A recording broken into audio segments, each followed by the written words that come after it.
কন্যা, পুত্র, বন্ধু বান্ধব, বিষয় বাসনা, এই যত কিছুই দেখছো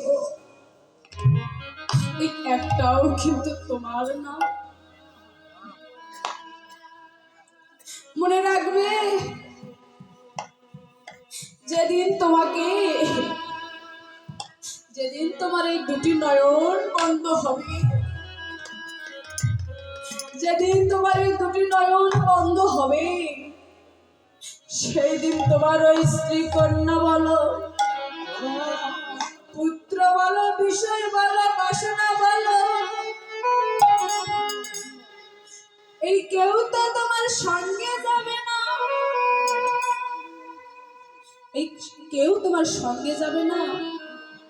ওরে মন, ভেবে দেখো কার জন্য আমরা কি করছি, মিছে মায়ায় আমরা খেটে মরছি।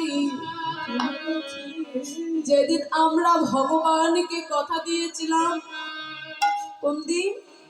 যেদিন আমরা মায়ের গর্ভে ছিলাম সপ্তম মাসে, সেদিন আমরা ভগবানকে বলেছিলাম, হে ভগবান,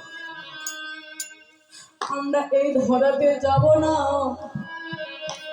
ভগবান বলেছিল, ওহে ভক্ত,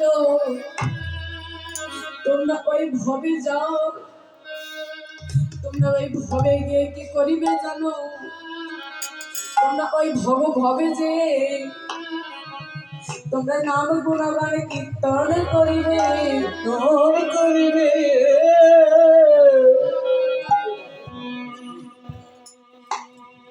ওই ভবে যে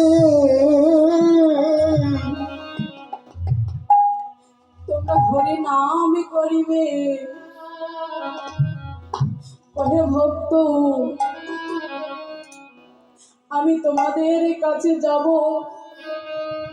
যেদিন তোমরা ওই মায়ায় চলে যাবে, যেদিন আমি তোমাদের ওই মায়ায় পাঠাবো,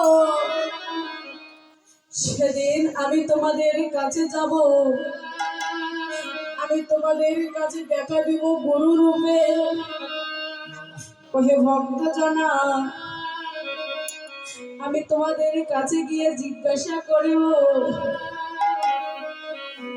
যে বলিতে পারিবে ওই সপ্তম মাসের কথা, যে ভক্ত বলিতে পারিবে ওই সপ্তম মাসের কথা, মনে রাখিবে। ওহে ভক্ত জানা, কিন্তু আমি তোমাদের কাছে যাব তোমাদের পরীক্ষা নিতে, যে জন্য বলিতে পারিবে এই সপ্তম মাসের কথা, এই সপ্তম মাসের তথ্যের কথা, যে আমরা ভগবানকে কি বলে এসেছিল।